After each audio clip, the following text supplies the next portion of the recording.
All right, team, we're here with Nicholas Hall, resident TLF coach. We're gonna go over how to do a squat to stand properly without botching it up or not getting enough mid-back to hamstring to midline connection. So let's go over that today. The first thing we're gonna go over is the hinge. So he's going to hinge over.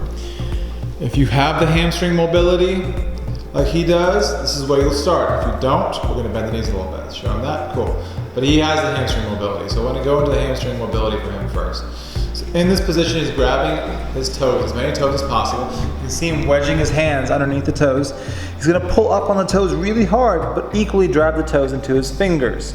That's very important for the purpose of driving his shoulder blades down towards the hip pocket and retracting them into the spine.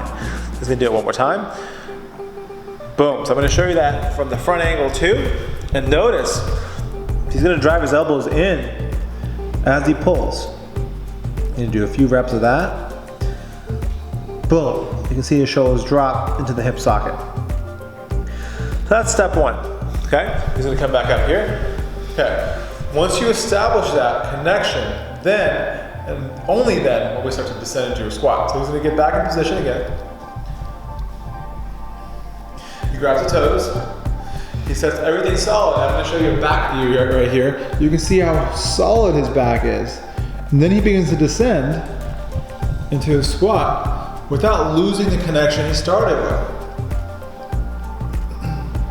Once he hits bottom, I'm gonna pan to the front. You can tell he's really trying to track his knees out. And from here, he begins to extend up through his hips. He's shooting it up. Gets some nice full compression. He rounds here a little bit, takes a deep breath. He resets his mid-back again. I'll show you a back view of him this time. And he begins to pull himself down to the squat. I'm gonna show you his back here. He's squeezing really, really hard. He's dropping into position, twisting the floor hard. And then he shoots back up again. I'm gonna do about 2 more here so you can see the front view again. He pulls, he pulls, he pulls, he pulls, he pulls, he pulls, he pulls. Knees are rotating out and he extends back up. And one more time. He pulls to set his mid back. And he drops down, drops down, drops down, twists the floor really hard, creates lots of connection, and then comes all the way back up. Go and rest there. And we're gonna show you one more cue, and that's getting your obliques to fire. So, I'm gonna show you a side view of Nick. He's gonna tip over again.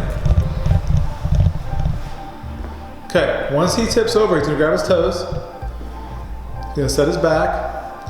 As he drops his lats down like that, he's connecting his obliques right in there. So he's dropping his lat into his oblique and he's pulling his obliques in tight.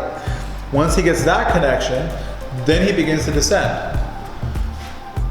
And he intensifies that. He intensifies it, intensifies it, intensifies it. Good. And it helps you get your glutes more connected, gets your hamstrings on. That's really important. Do one more for us. Lats to obliques. He pulls, he pulls, he pulls, he pulls. And he gets nice full squat there, full extension. And that's how you do a squat to stand. Okay, make sure you hit like if you enjoyed this video, hit subscribe. Until next time, peace.